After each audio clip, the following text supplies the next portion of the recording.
मालकेतु को तक्षशिला में देख चंद्रगुप्त हैरान था।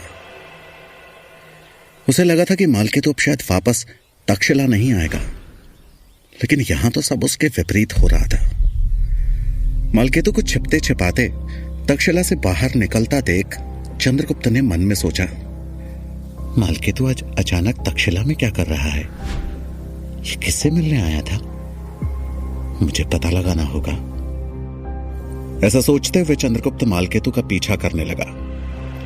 वहीं मालकेतु आगे बढ़ते हुए पीछे मुड़कर भी देख रहा था और सुनिश्चित कर रहा था कि कोई उसका पीछा तो नहीं कर रहा है। आखिरकार वो तक्षशिला से लगे घने जंगलों के बीचों बीच एक झरने के किनारे बनी अपनी कुटिया के पास जा पहुंचा। उसकी कुटिया वहां एक गांव से थोड़ा सा दूर थी। मालकेतु इस बात से अनजान था कि चंद्रगुप्त भी उसका पीछा करते हुए वहां पहुंच चुका है। मालकेतु ने एक नजर चारों ओर दौड़ाई, फिर कुटिया में प्रवेश कर गया और अंदर से कुटिया का द्वार बंद कर लिया। चंद्रगुप्त वहीं कुटिया के पिछले हिस्से में छिप गया। उसने मन ही मन कहा, इसका मतलब है कि मालकेतु तक्षशिला से भागकर यहां छिपा है और यहां अकेला ही रहता है। इसकी सूचना आचार्य चाणक्य को देनी होगी। उसने वहां से जैसे ही जाने की सोची, तभी एक दूसरी आवाज उसके कानों में पड़ी, हम तुम्हारी ही प्रतीक्षा कर रहे थे। चंद्रगुप्त फौरन पीछे पलटा और हैरान होते हुए सोचने लगा, ओह, तो यह अकेला नहीं है, इसके साथ भला और कौन हो सकता है? अब वो कुटिया से सटकर अंदर से आती आवाजों को ध्यान से सुनने की कोशिश करने लगा। कुटिया के भीतर चारपाई पर 2 डाकू बैठे थे। मालकेतु ने डाकुओं से कहा, मुझे थोड़ा विलंब हो गया। आचार्य के साथ मिलकर आगे की योजना बनाने पर विचार कर रहा था। एक डाकू ने पूछा, क्या कहा उन्होंने? मालकेतु बोला, आचार्य कल स्वयं आकर तुम लोगों से मिलेंगे और आगे की रणनीति समझाएंगे। डाकू ने पूछा, हमारी गतिविधि के बारे में किसी और को पता तो नहीं? मालकेतु ने विश्वास दिलाते हुए कहा, निश्चिंत रहो, इस बार हमारी योजना पूरी तरह से गुप्त है। डाकू अपनी जगह पर खड़ा हुआ और बोला, हम यहां ज्यादा देर नहीं ठहर सकते, हमें चलना होगा। आचार्य के साथ कल की चर्चा हमारी जगह पर होगी। चंद्रगुप्त ने सब सुना, लेकिन उसे समझ नहीं आया कि मालकेतु किससे बातें कर रहा है और उनकी योजनाएं क्या हैं। चंद्रगुप्त ने सोचते हुए मन ही मन कहा, आचार्य का मतलब तो संभवतः आचार्य गजानन से ही है, लेकिन इनकी योजना किस बारे में है? कहीं ये हमारे विरुद्ध ही तो कोई योजना नहीं बना रहे? और इनके ये नए साथी हैं कौन? मुझे देखना होगा। दोनों डाकू कुटिया से बाहर निकले और घने जंगल में प्रवेश कर गए। चंद्रगुप्त कुटिया के किनारे से देख रहा था, लेकिन रात के अंधेरे में उन्हें पहचानना मुश्किल था। उनके वस्त्र भी साफ नजर नहीं आ रहे थे। उसे समझ नहीं आ रहा था कि क्या करे, उनका पीछा करे या ना करे। उसे जल्दी ही फैसला लेना था, क्योंकि कुछ देर में वो डाकू अंधेरे में ओझल होने वाले थे। हजारों सवाल चंद्रगुप्त के दिमाग में घर कर गए और उसकी उलझनों को बढ़ा दिया। जहां चंद्रगुप्त मालकेतु की कुटिया के पास खड़ा उधेड़बुन में था, वहीं तक्षशिला में सुकेतु बनी सुकन्या उसे ढूंढते हुए छात्रावास में प्रवेश कर गई। छात्रावास में उसे चंद्रगुप्त तो नहीं मिला, लेकिन पब्बत और वीरसेन आपस में हंसी ठिठोली करते नजर आए। उसने उनकी नजरों में आना ठीक नहीं समझा और चुपके से वापस लौटने लगी कि तभी वीरसेन की नजर उस पर पड़ गई। उसने कटाक्ष करते हुए कहा, पब्बत, लगता है सुकेतु का कोई खो गया है। कोई प्राणों से भी प्रिय था क्या? सुकेतु चुप रहकर जाने लगा तो वीरसेन ने अगला कटाक्ष किया, वैसे इन दोनों की जोड़ी है कमाल की, एक पैदाइशी गुलाम और दूसरा आचार्य चाणक्य का सेवक। आचार्य को लगता है गुलामों से कुछ ज्यादा ही प्रेम है, पर इसे यहां लाकर अच्छा ही किया उन्होंने, वरना चंद्रगुप्त तक्षशिला में हमेशा अकेला ही रहता। अब कम से कम उसके पास दोस्त के नाम पर एक दूसरा गुलाम तो है। यह सुनकर उसके सभी साथी हंस पड़े। यह सुन सुकेतु से रहा नहीं गया और उसने पलटकर जवाब दिया, वीरसेन, सही कहा तुमने। चंद्रगुप्त मुझे दोस्त मानता है, लेकिन तुम क्या हो? पब्बत की दुशाले के नीचे ही छिपे रहते हो। उसके राजसी मित्र हो या सेवक? इतना बोलकर सुकेतु हंसते हुए वहां से निकल गया और वीरसेन गुस्से में भर उठा, पब्बत, इसकी इतनी हिम्मत कि मुझे जवाब दे, मैं छोड़ूंगा नहीं उसे, नहीं छोड़ूंगा मैं। ऐसा बोलते वो जैसे उठा, बब्बत ने वापस उसका हाथ खींचकर नीचे बिठाया और बोला, धैर्य रखो, अगर अभी कुछ किया तो इसका असर हमारी योजनाओं पर हो सकता है। हम अपनी बेइज्जती का बदला एक बार में ही ले लेंगे। वीरसेन बस गुस्से का घूंट पीकर रह गया और सुकेतु वहां से निकलकर सीधे आचार्य चाणक्य के कक्ष में जा पहुंचा। चाणक्य के साथ वहां पहले से सूरजमल मौजूद था। वो बोले, सूरजमल, राजहंस की सूचना है कि आचार्य गजानन अपने दल के साथ किसी बड़ी योजना पर काम कर रहे हैं। अब उनकी योजना क्या है और उनका लक्ष्य कौन है, ये तो नहीं मालूम, लेकिन हमें शीघ्र इसका पता लगाना होगा। सूरजमल हैरान होकर बोला, लगता है उन्होंने पिछली हार से सबक नहीं लिया है, उन्हें दोबारा सीख देनी होगी। चाणक्य बोले, जो प्राणी असफलता को अपनी पीड़ा बना लेता है वो बहुत खतरनाक होता है। उसकी पीड़ा उसका असहनीय जख्म बन जाती है जिसे वो कभी खत्म नहीं होने देता, बल्कि कुरेदता रहता है और फिर अपने ही कुरेदे जख्म का इलाज ढूंढने के लिए दूसरों को पीड़ा देता है। ये सुन सूरजमल बोला, आचार्य अब हम क्या करें? चाणक्य बोले, योजना के ज्ञात होने की प्रतीक्षा तक हमें सावधान रहने की जरूरत है। मैंने इस पर विचार के लिए चंद्रगुप्त और सुकन्या को भी बुलाया है। तभी सुकन्या कक्ष में प्रवेश करते हुए बोली, आचार्य, चंद्रगुप्त छात्रावास में नहीं है। चाणक्य हैरान होकर बोले, छात्रावास में नहीं है? रात्रि के समय वो कहां जा सकता है? सूरजमल भी चिंतित था कि इस वक्त वो कहां होगा। चाणक्य बोले, सूरजमल, तुम शीघ्र पता लगाओ कि चंद्रगुप्त कहां है। इससे पहले कि सूरजमल कुछ कहता, कक्ष के द्वार पर अचानक किसी के आने की आहट हुई। सभी सतर्क हो गए कि तभी हांफते हुए चंद्रगुप्त ने कक्ष में प्रवेश किया। उसे हांफता देख चाणक्य हैरानी से बोले, क्या हुआ चंद्रगुप्त, कहां थे तुम?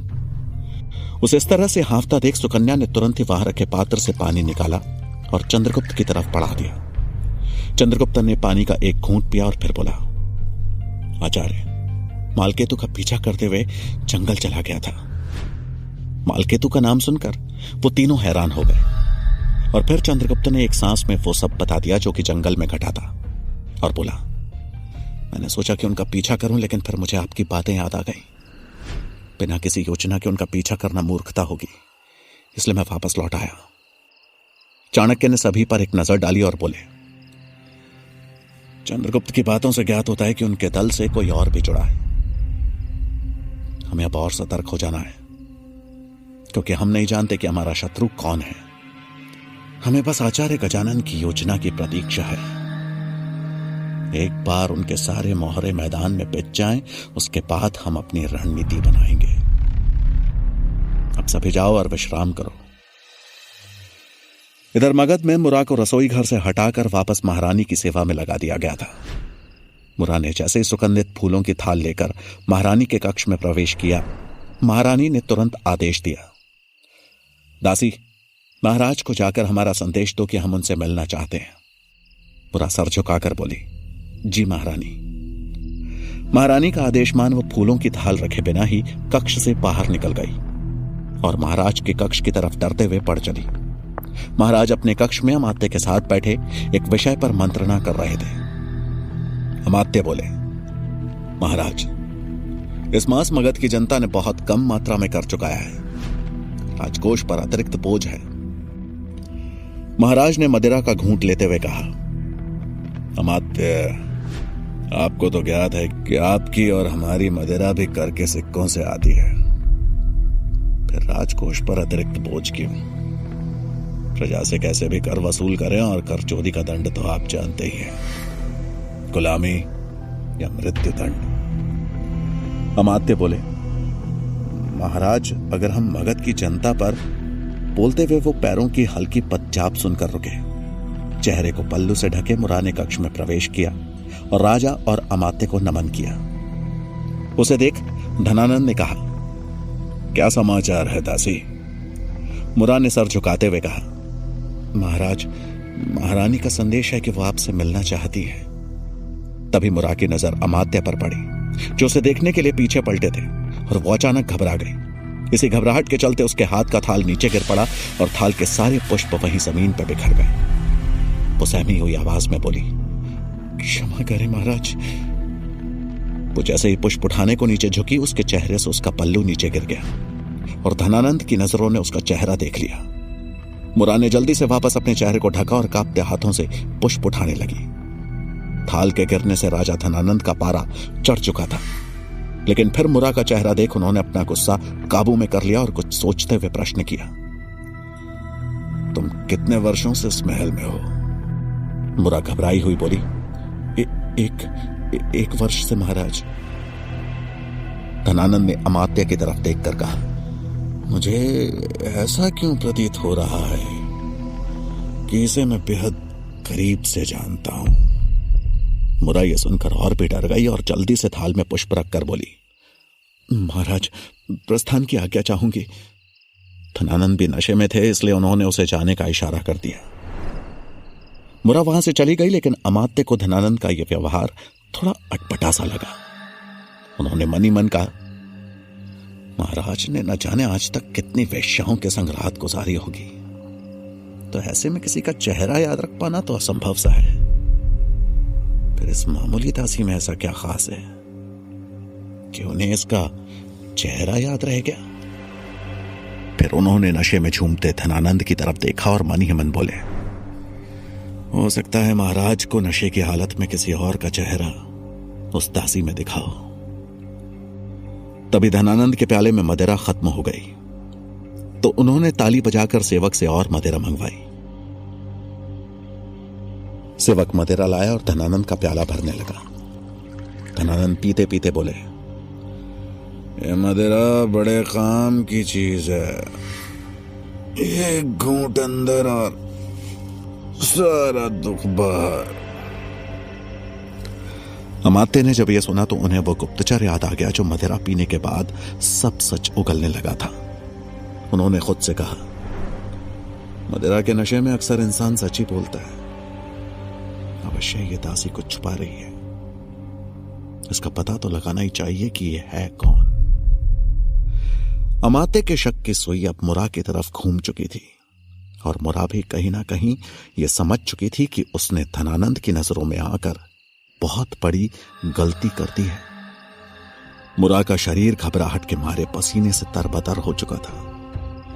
कक्ष से बाहर निकलने के बाद उसकी जान में जान आई, लेकिन मन में अभी भी डर सता रहा था, क्योंकि उसने आज राजा धनानंद से महल में एक वर्ष से रहने वाली बात झूठ बोली थी। उसकी किस्मत थी कि धनानंद ने उसका यह झूठ सच मान लिया था। उसने मन ही मन कहा, अगर महाराज को अपना अतीत याद आ गया तो मेरे साथ साथ मेरे पुत्र को भी तलाश कर मार डालेंगे। नहीं, मैं चंद्र को मरा हुआ नहीं देखना चाहती। जिस पुत्र से मैं वर्षों से नहीं मिली, उससे ऐसे बिछड़ना नहीं चाहती। यही सब सोचते हुए वो आगे बढ़ रही थी, तभी एक खंबे के पीछे से किसी ने उसका हाथ पकड़ उसे पीछे की ओर खींच लिया। मुरा ने देखा तो वो उसकी वही रिश्तेदार थी जिसने उसे कैद से बाहर निकलवाने के बदले उसके पुत्र का पता बताने की बात कही थी। उसने आंख दिखाते हुए मुरा से कहा, कहां तो क्यारी की तरह राजमहल में भटक रही हो? मेरी और मेरे पति की रिहाई के बारे में कोई योजना सोची या नहीं? मुरा ने सर हिलाते हुए कहा, नहीं, मैं तुम्हारी मदद नहीं कर सकती। वो औरत हैरान होकर बोली, कैसी मां हो तुम? क्या तुम्हें अपने पुत्र से नहीं मिलना? मुरा चुप रही तो उसके रिश्तेदार धमकाते हुए बोली, अगर योजना नहीं सोची है तो सोच लो, अन्यथा मैं किसी को बताने में जरा भी नहीं घबराऊंगी कि तुम मेरे रिश्तेदार हो और अपने पुत्र की तलाश में चोरी छुपे महल से बाहर निकली थी। उसके बाद तुम्हारे साथ क्या होगा उसकी कल्पना तुम स्वयं कर सकती हो। वो उसे गुस्से में धक्का देकर वहां से चली गई। मुरा खुद को किसी तरह संभालते हुए वहीं बैठ गई। वो असमंजस में थी कि क्या करे। उसकी मुश्किलें थी कि खत्म होने का नाम ही नहीं ले रही थी। आज तक वो किसी तरह सबकी नजरों से बचते हुए अपने पुत्र को तलाश कर महल से भाग जाना चाहती थी, लेकिन आज उसे देख राजा को अतीत का आभास होना मुरा के लिए नया संकट पैदा कर सकता था। उसे अब कोई भी रास्ता नजर नहीं आ रहा था। इधर तक्षशिला में राजहंस आचार्य चाणक्य के कहने पर आचार्य गजानन का भेद जानने उनके कक्ष में गया तो वहां कोई भी नहीं था। वो हैरान होकर बोला, आचार्य अभी कहां जा सकते हैं?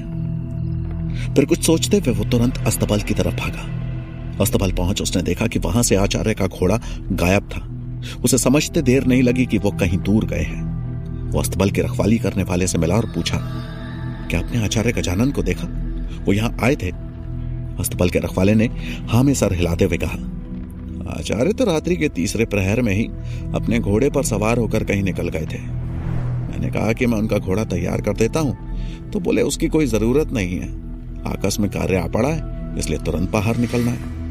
राजहंस ने पूछा, और कुछ बोला उन्होंने? रखवाले ने याद करने की कोशिश करते हुए कहा, नहीं, उन्होंने आगे कुछ कहा तो नहीं, लेकिन उनके साथ एक व्यक्ति था जो लंगड़ा कर चल रहा था और वेशभूषा से कोई सैनिक मालूम होता था। राजहंस समझ गया कि आचार्य गजानन और मालकेतु साथ में कहीं निकले हैं। उसने बड़बड़ाते हुए कहा, यह बात अति शीघ्र आचार्य चाणक्य को बतानी होगी। वो तुरंत चाणक्य के कक्ष की तरफ दौड़ा। इधर आचार्य गजानन मालकेतु के साथ डाकुओं के ठिकाने पर पहुंच गए थे। आज उनकी मुलाकात डाकुओं के सरदार से होनी थी। डाकुओं के ठिकाने पर पहुंच गजानन और मालकेतु दोनों की आंखों में चमक थी। क्या अमात्य मुरा का सत्य जान पाएंगे? क्या होगा गजानन का अगला दाव? क्या चाणक्य गजानन और मालकेतु की योजना को नष्ट कर पाएंगे? जानने के लिए सुनिए चाणक्य का अगला भाग।